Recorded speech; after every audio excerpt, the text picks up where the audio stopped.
Today, we're going to focus on bacteria, on viruses, on germs. We're going to talk about the transmission of viruses and how they can move from one person to another.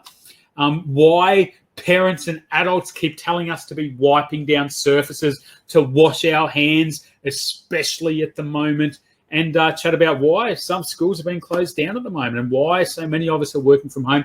And we've got something really cool. The chemist who works here in the Street Science Lab, that's where we're filming from today in our laboratory. We've got a chemist who works here who mixes up all of these different materials that are around me. She's been able to create a special material. We call it glow snot. It's not real snot. It's a special material that we can't see in the air or on our clothes normally. It's not visible. But if we get fancy with the lighting here in our lab and we get some UV lights, it reacts in UV lights. It's going to actually light up. And we'll be able to talk about how different things can be transmitted from myself to other people. Speaking of other people, we're really lucky today. Viruses, bacteria, that sort of stuff is not an area of my expertise. I'm an environmental scientist. So I've brought along a very special scientist to join us. Tim O'Shea, get in here, mate. Welcome. How are we feeling?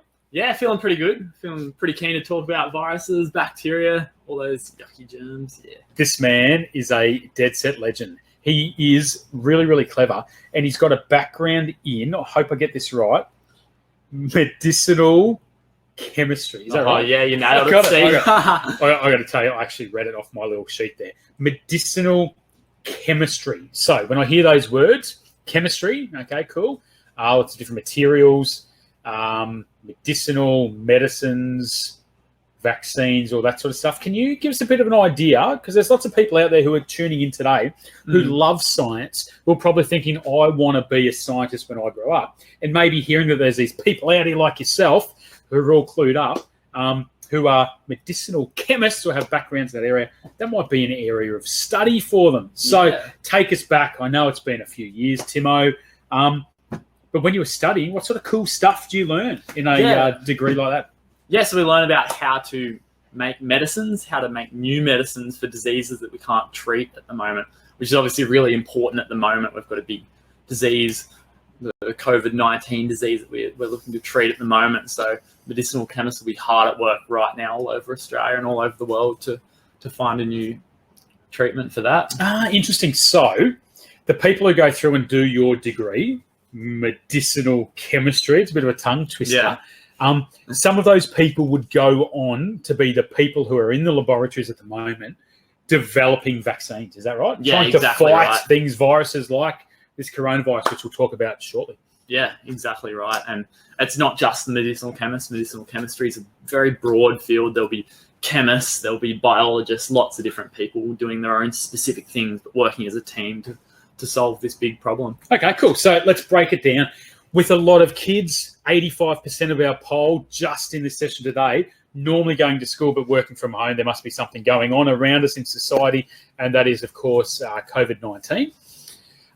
We've had lots of questions first off, straight off the bat. We ran a session this morning at 10 o'clock, and kids were saying, coronavirus, COVID-19, why is it called COVID-19, and what is it? And the answer is it's a virus. We'll talk about what viruses are in a bit more detail shortly. But Tim, just the first question off the bat, COVID-19, why do they name it? And particularly the number 19, no one seems to know what that's about. Yeah, so COVID-19, that's the name of the disease. Coronavirus is the actual virus that causes the disease, but COVID-19 is the disease. And they call it 19 because that's when the outbreak started in 2019. At the end of the year it did too, thus the 19. Yeah. All right, so first of all, let's talk about bacteria, okay? Forget about COVID-19, all that sort of crazy stuff. We'll get to that later, right? Yeah. I've heard a lot about bacteria. In fact, I feel like there's good bacteria and bad bacteria. Would I be fair in saying that? Yeah, exactly right. There's bacteria, good bacteria, bad bacteria, a lot of bacteria inside of us as well. Bacteria, they're tiny little cells. And there's actually more bacterial cells in our body than human cells. A lot of them live in our guts and they help digest our food. So bacteria are actually really good for us. So we need to keep them there. But the problem is sometimes if we eat foods and they have bad bacteria in them, that can make us sick as well. Because my mum always used to tell me, I love my pasta, my spaghetti. If she cooked up a big feed and the spaghetti sat in there for more than a couple of days and I'd pull it out, she'd say to me, Steve, you can't eat it. It might have too much bad bacteria. So what happens? The bacteria slowly grow, do they? And they build up in more numbers? Yeah, so bacteria are actually living organisms. They've only got one cell each. And, if you got some pasta there, that's some food that you'd really like to eat one day. Bacteria, they're no different to you. They love their pasta too. And if you keep that at a nice temperature for them, out of the fridge, in the fridge, it'll probably be too cold for them. If you heat it up, it's going to be too warm for them. But if you just leave it at room temperature, they're going to be feasting on that pasta themselves. So then we get this bacteria on the food. I consume it. Those bad bacteria go into my tummy and they can irritate and make me sick. Yeah, Is that why? So often when we eat food that's off, our body goes and regurgitates it and tries to get it out, doesn't it? Yeah. That would be to get rid of those bad bacteria. Yeah, exactly. Cool. All right. So bacteria, no worries. Now, I've always been told to make sure I wash my hands before I eat, before morning tea, before lunch, before dinner, all that sort of stuff. And that would be to kill off the bacteria and keep my hands clean. Yeah. But I'm hearing more and more these days that we have to be really vigilant. We have to really consider how often we are cleaning ourselves up. And that's because of this virus that's getting around at the moment. Yeah, so virus is a bit different to bacteria. Bacteria, living things, they're a cell. Viruses, scientists aren't really sure whether they're living or not. They're made of like a membrane with some genetic material inside, and they can't really live unless they have a host like us to live in.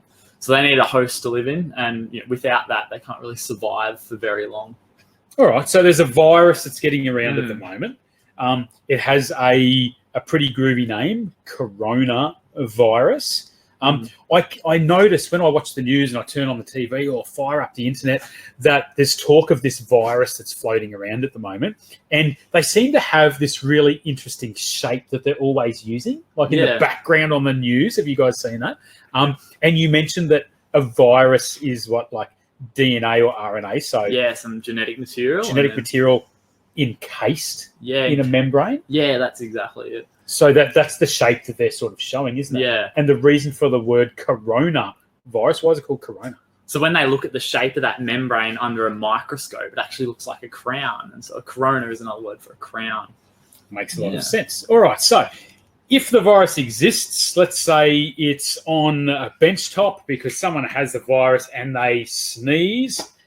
What can you tell us about the way these viruses can actually move? Is it in droplets? Is that right? So when you cough or sneeze, there'll be droplets, and the virus can survive in those droplets. It can land on a surface. If someone touches that surface, they can get the droplets on their hand, and then if you touch your face or put some food in your mouth, any way to get it inside your body, that's how the virus can be transferred between people. Okay, cool. A question just came up. Caitlin's holding up a sign for me from Buddy, and Buddy's asked, how did this particular virus start? Now, there's lots of viruses and bacteria and all sorts that exist in different organisms. So they can exist in, let's say, bats, or there's some other animals that have lots of viruses that we often sort of stay away from a bit. Yeah. But this particular virus has found a way to get out of these animals and into us human beings, and now we are spreading it. So what we're hearing is wash your hands and use, I've got some here, there we go, hand sanitizer as often as you can. Yeah. And the reason for that is to kill the virus. And if we can kill the virus, we can stop it spreading. Yeah. And very shortly, because I know we've been talking for a while, Tim and I, we're going to teach you guys how to make your own hand sanitizer, which is going to be a little bit of fun. And you might be able to dig these materials up from around the house with a bit of help from mum, from dad, or whoever you're hanging out with, and actually make your own hand sanitizer. Because this stuff, I went to IGA last night and I just couldn't get any. So we've got a recipe for you guys to make your own. All right. So hand sanitizer, Tim, contains alcohol. Yeah. Right? Alcohol kills the virus. Is that right? Yeah. Well, we can't. I don't know if we can use the word kills because we're not sure if a virus is alive or not. But it definitely destroys the virus because our hand sanitizer, there's some part of it that likes water, some part of it doesn't like water. And that viral, that envelope around the virus, there's some parts that don't like water, and then there's a bit that likes water and it stays on the outside. So if we can mix that with our hand sanitizer, it will completely dissolve the outside of that virus and destroy it. Okay, cool. So we destroy the membrane and we destroy the virus. So alcohol, which is inside the hand sanitizer, that is key. And also soap does the same thing. Yeah, is that why we're being told to wash our hands with soap and water? Soap's exactly the same. There's one part of the soap molecule that likes water and one part that doesn't like it, so it can get in and interfere with that membrane that surrounds the virus. Cool. So we can destroy this virus if we're using the right techniques and stop it from spreading. Now, we're not going to show you guys how to make hand sanitizer just yet because we've come up with a really cool product that I was talking about earlier, our Glow Snot, and I want to use it, all right? So the way this works, it is UV reactive, and I'm going to use this stuff, pretend that it is real snot. So I'm going to sneeze in a moment. I don't actually need to sneeze, but instead I'm going to just and squirt a little bit. Now, if we do something to the lights and dim them and pull out a UV light, we're actually going to be able to see this stuff glow, and it goes like a bit of a sort of a bluey, whitey color, which is really cool. So first of all, I'm just going to sneeze, and the best technique, of course, if we are going to sneeze or cough, is into our shoulder or into our elbow. So let me just quickly just step back there, Timo. I don't want to sneeze on you. All right, straight into the armpit. There you go. You can probably see it's a little bit wet. Oh, yuck, disgusting. Caitlin's going to drop the lights for us in the studio. I think I've got a bit of my face. That's okay. Tim, can I give you our special little UV light and you can shine it on me? And let's see if any part of my shirt glows. Oh, don't know if it's in my beard or not. Oh, yuck. Can you see that glowing? Right. So I've got a bit of snot on my face and I've got a little bit in my shoulder, but it has managed to contain a lot of those little droplets when I sneezed. And that's what we've got to do. Even if we don't have the virus and we sneeze, we want to really contain it. Now, if I was to do a little fake sneeze and just spray a bit more of this material into the air, achoo, oh, you can actually see those little droplets spreading out. Ready? I'm going to go again. Achoo. Oh, can you see how many there were? There were thousands of little droplets just heading all over the place. Now, if I sneeze into my hand, achoo. Oh, look at that. Yeah. It's it almost goes a green color. It's disgusting. Now, Timo, if I go and get snot and sneeze on my hand and I give you a high five, cheers, buddy. Can we see your hand? Oh, yuck. And if I wipe my hand on here, is that going to end up on your... yuck. On your shirt. It's that easy to transmit disgusting things from inside our bodies if we don't consider the way we're sneezing and coughing and all that sort of stuff. Now, we've been told high fives are out. What are we doing instead, Timo? We're doing elbow bumps these days. When we roll up to work and when we see kids, we're doing some elbow bumps rather than high fives because we use our hands so often. And that's a really clear way to spread things like a virus. So high fives are out. Elbow bumps, fist bumps and elbows are back in, which is cool. Kate, do you want to get some light in here, if that's all right? And Tim and I will continue to have a little chat. Now, if I've got snot and a virus on my hand, I'm being told to wash my hands. Yeah. Soap and water is number one, right? Because that's going to give us a bit of time. We're meant to sing a song. What's the song? Happy birthday. And sing it twice. Because the main thing is we need to be washing our hands for at least 20 seconds. So if you sing happy birthday twice, that should be enough to be 20 seconds. I thought Tim was actually going to sing it to us then. Oh, we could. No, that's okay. That's okay. If it's anyone's birthday out there, let us know and Tim will sing to you later. Okay. All right, so let's say I've sneezed on my hand, I've got the virus on my hand. I need to simply get a bit of hand sanitizer. Timo, you better as well. Yeah. The alcohol in there is going to destroy, not kill, destroy that virus and probably bacteria and stuff on there as well. Now, if I shine the UV lamp on there, even though it's bright in here, you can still see that glow powder because the virus could still be there. It's just that it's destroyed. It's not able to do its thing anymore. So the hand sanitizer and washing our hands is key to destroy the virus. Let's get interactive, Timo. Yeah. All right. So everyone's been so patient. Caitlin, if you've got any questions, feel free to shoot them our way because we're going to start mixing and making stuff because I know that's what you guys at home want to see. What we're hoping to do as part of these live broadcasts, we obviously want to provide quality content to you guys. How do viruses form? Ooh, that's a good one, Tim. I don't know that. Do you know? Yeah, well, I wouldn't say they don't come out of nowhere. They're a bit like living things. They need to come from somewhere else. So they have that genetic material inside their membrane, and what they do is they go and infect a host cell. So like our cells, they release their genetic material into that cell, and then they actually take over that cell to make more copies of themselves. And then they get released out so they can do the same thing over and over again. In a new host. Yeah, in a new host. That's so cool. I just saw a question pop up. Now, as we show you guys how to make our hand sanitizer, we're just getting little cues from Caitlin over there, so I apologise our eye contact. If alcohol kills viruses, can we use wine or beer and pour it all over our hands? The simple answer is no, because it's a waste of good wine and beer. That's my answer. But Tim would actually say that you need 60% or higher alcohol content in our solution to kill that virus. So let's say there's some recipes online that actually use vodka. It's not going to work. 80 proof vodka has about the 40% alcohol mark. You can pour that over your hands. It's just not going to do it. It's not going to destroy the virus. It just simply won't work, especially if you use that as the alcohol and then dilute it. It's a waste of, one, good liquor, and two, it's a waste of your time. So we're going to give you guys a recipe. I'll give you a link so you can actually print this off later, but I want to walk you through it because this is definitely something that you guys can do at home. So I'll pause on the questions for a sec, Kate. I'm going to bring the camera down onto our table. We're going to keep talking and we'll mix up a hand sanitizer solution. So we're going to start with a bowl. Doesn't matter what type of bowl you guys use, all right? A glass bowl, this is a Pyrex bowl, perfect. A metal bowl, stainless steel, is great as well. A plastic bowl is going to work also. There's nothing that's caustic or highly acidic that's going to eat into the plastic. So you need a bowl. Let me place that down. Let's send our camera in the right direction. All right. The ingredients, Tim, I'm going to let you measure and I'm going to commentate. So let's start with our alcohol. There's two types of alcohol that work really well, which are very, very easy for mums and dads and adults at home to get their hands on. Number one, you've got in your hand, mate. What is it?